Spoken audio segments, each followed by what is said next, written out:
2026년 6월 26일 금요일 금요 기도회에 참여하신 모든 주의 지체들을 사랑하며 축복합니다. 오늘 본문의 말씀은 이사야서 19장 23절 한 절 말씀을 통해서 예배의 능력이라는 제목으로 하나님의 말씀을 나누고자 합니다. 오늘 본문의 말씀 이사야서 19장 23절 말씀 제가 받들어 봉독합니다. 이사야서 19장 23절입니다. 그날에 애굽에서 아수르로 통하는 대로가 있어 아수르 사람은 애굽으로 가겠고 애굽 사람은 아수르로 갈 것이며 애굽 사람이 아수르 사람과 함께 경배하리라. 아멘. 만약 여러분이 몸담고 있는 직장이나 공동체에서 구성원의 90%가 단 5년 만에 사라진다면 어떤 일이 벌어질까요? 아마 그것은 단순한 위기를 넘어서 소멸과 공포의 현장이 될 것입니다. 그런데 지금 대한민국에서 가장 견고하다고 믿어왔던 우리의 신앙 공동체 한국교회가 정확히 그 소멸의 궤적을 그리며 무너져 내리고 있다는 것의 심각성을 느껴야 할 것입니다. 최근 발표된 종교 통계 데이터에 따르면 2020년대 들어 한국의 20대 청년들의 기독교인 비율이 단 11%로 곤두박질 쳤다는 것입니다. 불과 10년 전에 22%였던 숫자가 5년 만에 반토막이 난 거죠. 선교학에서는 어떤 종족이나 집단의 복음 전파율이 5% 미만일 때 미전도 종족이라고 부릅니다. 지금 우리의 다음 세대, 우리의 청년 세대는 사실상 영적 멸종 위기 단계, 미전도 종족이 되기 직전의 단계에 진입해 있다는 거죠. 우리는 흔히 세상이 악해져서 아이들이 대학 가더니 변했다라고 핑계를 댑니다. 하지만 종교사회학의 차가운 데이터는 전혀 다른 진실을 우리에게 말해주고 있죠. 아이들의 신앙적 이탈과 판단은 이미 13살, 즉 초등학교를 졸업하는 시점에 90% 이상 완성된다고 합니다. 이름하여 영적 조기 은퇴라는 거죠. 왜 이런 일이 벌어졌을까요? 외부의 핍박 때문만은 아닐 것입니다. 바로 우리 부모 세대, 즉 기성세대의 언행 불일치를 청년들이 날카롭게 목격했기 때문이 아닌가 생각해 봅니다. 교회에서는 누구보다 거룩하게 눈물 흘리며 기도하는 부모와 이전 세대가 집에 돌아와서는 세상 사람들과 똑같이 아파트 평수를 따지고 학원 성적에 민감하며 타인을 비난하고 물질을 숭배하는 모습을 보면서 아이들은 영적 인지 부조화를 경험하게 되는 거죠. 그리고 마음속으로 결론을 내리게 될 겁니다. 우리 부모님이 믿는 신은 실제 삶에는 아무런 영향력이 없구나. 그저 신앙생활이라는 것은 주말용 취미생활이구나. 그렇죠. 오늘 본문의 말씀을 다루기 전에 우리가 함께 고민해 보아야 할 것은 바로 이 문제입니다. 교회의 거대한 콘크리트 건물을 유지하는 것이 신앙이 아닙니다. 그렇죠? 화려한 프로그램과 시스템이 신앙을 전수하지는 못할 것입니다. 오늘 우리는 이 11%라는 절망적인 숫자 앞에서 겸손히 무릎을 꿇고 우리의 위선을 회개하며 신앙의 진짜 본질이 무엇인지를 다시 한번 인지해야 할 것입니다. 오늘 말씀을 통해 무너진 영적 생태계를 회복하고 박제된 신앙이 아닌 살아 숨쉬는 진짜 신앙을 회복하는 시간이 되기를 주 예수 그리스도 이름으로 축원합니다. 오늘 본문을 통해 우리에게 주시는 하나님의 말씀을 깊이 묵상해 보고자 합니다. 본문의 말씀 다시 한번 보도록 하겠습니다. 이사야서 19장 23절입니다. 그날에 애굽에서 아수르로 통하는 대로가 있어 아수르 사람은 애굽으로 가겠고 애굽 사람은 아수르로 갈 것이며 애굽 사람이 아수르 사람과 함께 경배하리라. 아멘. 오늘 본문에서 언급하고 있는 바 그날에 애굽에서 아수르로 통하는 대로가 있어 라는 이 표현은 애굽과 관련하여 보다 확대된 전 세계적인 전망이 펼쳐지고 있는 거죠. 이사야 선지자가 활동하던 그 시대 고대 근동을 지배하던 두 나라, 즉 유다를 중심으로 살펴본다면 각각 남과 북에 위치하고 있던 애굽과 아수르로 볼 수 있습니다. 그 두 나라가 이전의 적대 관계를 청산하고 마치 친구처럼 서로 왕래하게 될 것을 예견하고 있는 거죠. 그날의 유다는 이 두 나라를 잇는 통로가 될 것입니다. 여기에 선지자의 세계주의적, 평화주의적 비전이 극명하게 나타나 있는 거죠. 그날의 유다는 세계의 중심이 되어 끊어진 것을 하나로 결합시키는 구심점이 될 것입니다. 유다를 교량으로 하여 애굽과 아수르 사이에 가로놓인 전쟁의 통로가 그날의 복음의 통로, 평화의 대로로 바뀔 것입니다. 오늘 본문을 통해 우리가 깊이 생각해 보아야 할 것을 두 가지 입장으로 정리하면, 첫 번째로 유다의 입장에서 볼 때 그리스도께서 유대인과 이방인 사이에 원수된 것을 십자가로 소멸시키시고 이 둘을 화목하게 하신 같이 오늘날의 구별된 주의 백성들은 오늘의 한국 상황 가운데 분열되고 갈라진 인간관계를 회복시키는 자로서 그 역할을 다해야 한다는 것입니다. 참고로 마태복음 5장 9절 말씀 볼까요? 화평하게 하는 자는 복이 있나니 그들이 하나님의 아들이라 일컬음을 받을 것이며, 그렇습니다. 하나님의 아들로 일컬음을 받는 주의 백성들은 피스메이커, 즉 화평을 만드는 자들이 되어야 할 것입니다. 두 번째로 애굽의 입장에서 볼 때 모든 관계의 우선은 하나님과의 화목이며 그럴 때 적대적인 관계들도 해소된다는 것입니다. 참고적으로 성경 한 구절을 보고자 하는데요. 에베소서 2장 13절 말씀입니다. 이제는 전에 멀리 있던 너희가 그리스도 예수 안에서 그리스도의 피로 가까워졌느니라. 아멘. 그렇습니다. 이제 본문을 정리하면서 본문을 통해 몇 가지 함께 묵상해 보고자 합니다. 첫 번째로 우리가 묵상할 것은 예배는 막힌 길을 여는 능력이라는 것입니다.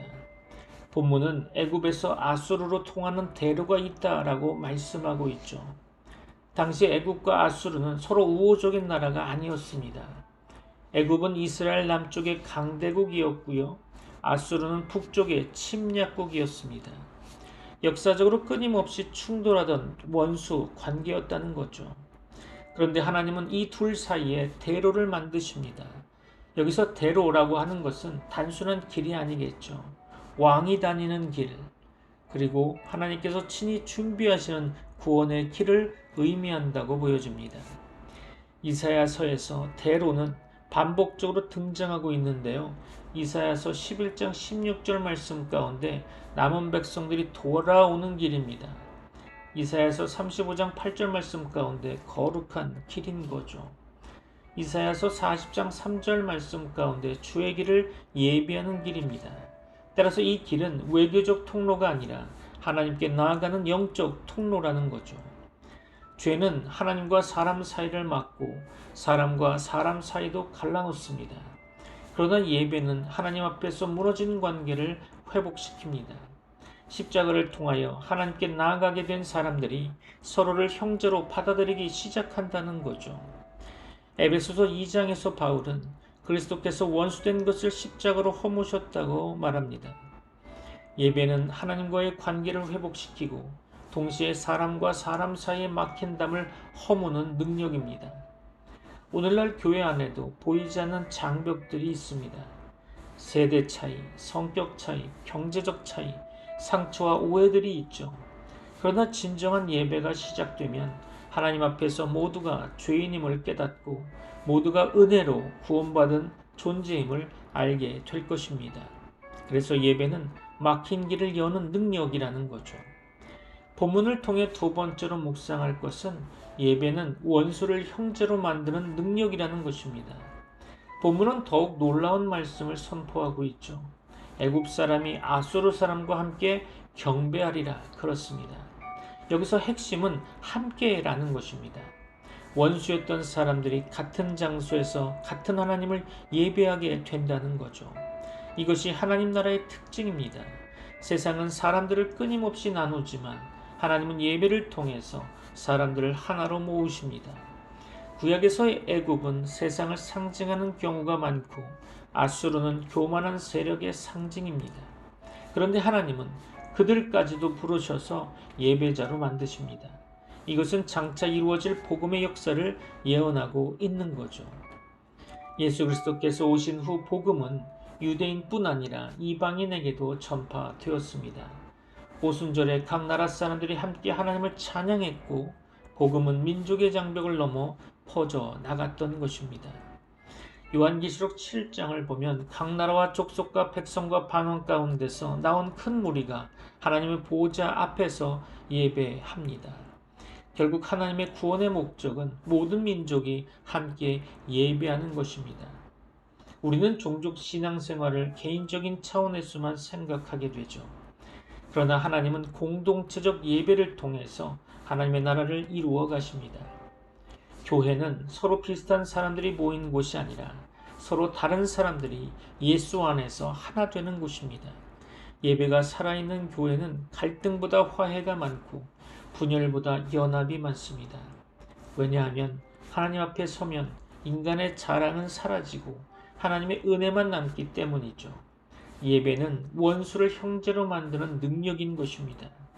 본문을 통해서 우리가 세 번째로 묵상할 것은 예배는 열방을 살리는 능력이라는 것입니다. 이사야서 19장은 매우 특별한 장이라고 보여집니다. 하나님의 심판으로 시작하지만 마지막은 열방의 구원으로 끝나게 되죠.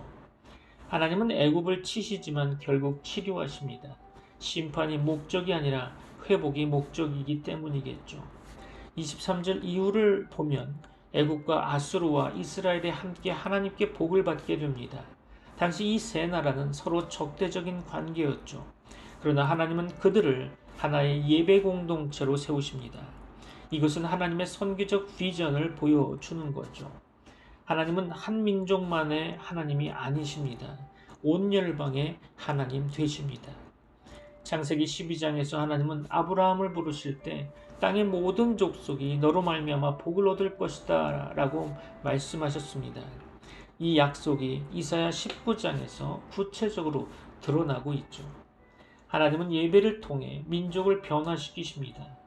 역사를 돌아보면 부흥이 일어날 때마다 예배가 회복된 것을 볼 수 있습니다. 초대교회도 그랬고요. 종교개혁 때도 그랬습니다. 세계 선교의 부흥도 그랬죠. 예배가 회복될 때 사람의 마음이 변하고 가정이 변하며 사회가 변합니다. 예배는 단순한 종교 행사가 아니죠.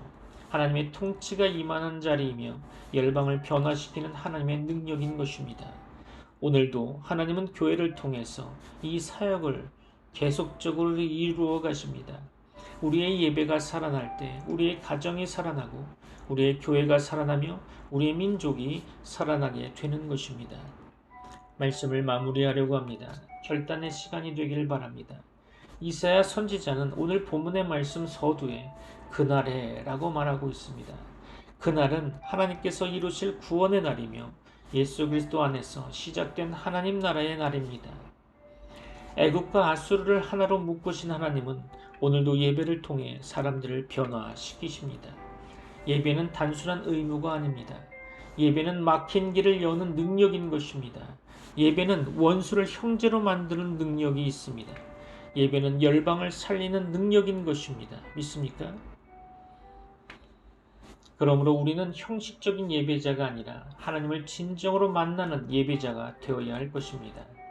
우리의 예배를 통해 하나님께서는 무너진 관계를 회복시키시고 교회를 하나 되게 하시며 이 땅 가운데 하나님의 나라를 이루어 가십니다. 그러한 하나님의 역사를 경험하는 성도들이 되시기를 주 예수 그리스도의 이름으로 축원합니다. 말씀을 마무리하려고 합니다. 결단의 시간이 되길 바랍니다. 사랑하는 성도 여러분, 오늘 이사야는 놀라운 광경을 우리에게 보여주고 있습니다. 원수였던 애굽과 아수르가 하나의 길로 연결되고 함께 하나님을 경배하는 모습을 보여주고 있는 거죠. 이것은 사람의 힘으로는 불가능한 일일 것입니다. 외교로도 할 수 없고 군사력으로도 할 수 없으며 정치로도 할 수 없는 일을 하나님께서 예배를 통해 이루신다는 것입니다. 그렇다면 오늘 우리에게 주시는 하나님의 음성은 무엇입니까? 너희는 어떤 예배자가 될 것이냐? 라는 질문이 아닐까요? 우리는 지금까지 수없이 많은 예배를 드렸습니다. 그렇죠? 주일 예배를 드렸고요. 수요 예배를 드렸으며 금요 예배와 특별 새벽 예배를 드렸습니다. 그러나 중요한 것은 예배의 횟수가 아니죠. 우리가 하나님을 진정으로 만나는 예배자인가 하는 것입니다. 예배는 단순히 교회에 출석하는 것이 아닙니다. 예배는 하나님 앞에 자신을 드리는 것입니다. 예배는 내 뜻보다 하나님의 뜻을 높이는 것입니다. 예배는 내 자존심보다 하나님의 영광을 선택하는 것입니다. 예배는 하나님께 우리의 삶의 주권을 내어 드리는 것입니다. 오늘 하나님께서는 우리에게 결단을 요구하십니다. 형식적인 예배를 멈추고 살아있는 예배자가 되라 라는 것이죠. 혹시 우리 가운데 하나님과의 관계가 막혀 있는 분이 있습니까? 여러분의 현재 기도 생활은 어떻습니까? 여러분은 하나님의 말씀을 듣고 그 말씀에 감동이 있습니까? 여러분이 경험하고 있는 신앙의 기쁨은 아직도 남아 있습니까? 여러분의 신앙을 점검하시는 시간 되길 바랍니다. 이 시간 여러분에게 요청합니다. 오늘 다시 진정한 예배의 자리로 나아오시기 바랍니다. 예배는 하나님께서 잃어버린 영혼을 회복시키시는 자리입니다. 예배는 상처 입은 마음을 치유하시는 자리입니다. 예배는 식어버린 믿음을 다시 불붙게 하시는 자리입니다. 예배는 죽은 심령을 다시 살리시는 자리입니다. 특별히 예배는 우리가 선택하는 것이 아니라 하나님의 초청에 의해서 이루어지는 것이라는 거죠. 오늘 하나님께서 우리에게 말씀하고 계십니다. 나에게 돌아오라. 나를 찾으라. 나를 예배하라. 그렇죠. 한마디로 정의하면 회개하라는 것입니다. 사랑하는 성도 여러분, 우리에게는 또 하나의 결단이 필요하다고 생각됩니다. 본문 속 애굽과 아수르는 원수였습니다. 그러나 하나님 앞에서는 함께 예배하는 형제가 되었다는 거죠. 그렇다면 우리도 하나님 앞에서 화해해야 할 사람들이 있지 않겠습니까? 마음속에 미움이 있는 사람이 있습니까? 아직도 용서하고 잊지 못하는 사람이 있습니까? 생각만 해도 불편한 사람이 있습니까? 예배는 하나님과만 만나는 시간이 아닙니다. 예배는 하나님 안에서 사람과도 화해하는 시간이 되어야 할 것입니다. 우리가 하나님께 두 손을 들기 전에 하나님께서는 우리의 굳어진 마음을 먼저 내려놓기를 원하십니다. 진정한 예배자는 용서하는 사람입니다. 진정한 예배자라고 하는 것은 사랑하는 사람이라는 거죠. 진정한 예배자는 화해를 선택하는 사람일 것입니다. 오늘 하나님께서 우리에게 말씀하고 계십니다. 네가 먼저 화목해라. 네가 먼저 사랑해라. 내가 먼저 손을 내밀어라. 그렇습니다. 그 순종을 통해서 하나님께서 놀라운 역사를 이루실 것입니다. 그리고 마지막으로 결단해야 할 것이 있습니다. 우리의 예배가 교회 안에서만 끝나서는 안 된다는 거죠. 오늘 본문에서 하나님은 애굽과 아수르와 이스라엘을 함께 부르셨습니다. 하나님은 열방의 하나님이십니다. 믿습니까? 그러므로 우리의 예배는 선교가 되어야 합니다. 우리가 직장으로 가는 것도 예배의 한 부분인 거죠. 가정을 섬기는 것도 예배의 한 부분이라는 것입니다. 복음을 전하는 것도 예배의 한 부분이라는 거죠. 어려운 이웃을 사랑하는 것도 예배의 다른 모습일 것입니다. 하나님께서는 예배당 안에서만 영광을 받으시는 분이 아니십니다. 그렇죠? 우리의 삶 전체를 통해 영광을 받으시기를 원하십니다. 믿습니까? 예배당에서 뜨겁게 찬양한 그 입술이 세상에서도 예수님을 증거해야 한다는 거죠. 예배당에서 흘린 눈물이 세상 속에서도 사랑의 실천으로 이어져야 한다는 것입니다. 예배당에서 받은 그 은혜가 세상 속에서도 복음의 열매가 되어야 한다는 것입니다. 사랑하는 성도 여러분, 오늘 말씀을 마음에 새기시기 바랍니다. 예배는 막힌 길을 여는 능력입니다. 예배는 원수를 형제로 만드는 능력입니다. 예배는 열방을 살리는 능력인 것입니다. 그러므로 우리는 예배를 소비하는 사람이 아니라 예배로 변화되는 사람이 되어야 할 것입니다. 우리는 형식적인 예배자가 아니라 하나님을 만나는 예배자가 되겠다는 결단이 오늘 이 시간 여러분의 결단이 되기를 바랍니다. 우리는 교회 안에서만 예배하는 사람이 아니라 삶으로 예배하는 사람이 되어야 할 것입니다. 우리는 하나님께서 찾으시는 참된 예배자로 하나님께서 세워주시길 소망해야 할 것입니다. 이러한 결단이 우리의 심령 가운데 일어날 때 하나님께서는 우리의 가정과 교회와 민족 가운데 놀라운 회복의 역사를 이루실 줄 믿습니다. 오늘 이 시간 우리 모두가 하나님 앞에 이렇게 고백하기를 원합니다. 주님, 우리를 참된 예배자로 세워 주옵소서. 주님, 우리 삶이 예배가 되게 하옵소서. 주님, 예배의 능력으로 우리를 변화시켜 주옵소서. 아멘. 그렇습니다. 그 결단 위에 하나님의 크신 은혜와 성령의 능력이 함께 하시기를 주 예수 그리스도의 이름으로 축원합니다. 기도하겠습니다. 지금은 우리 주 예수 그리스도의 은혜와 하나님의 사랑과 성령님의 교통하심이 트리니티 미라클 교회 모든 권속들과 세계 교회 위에 이제부터 영원까지 함께 있을지어다. 아멘.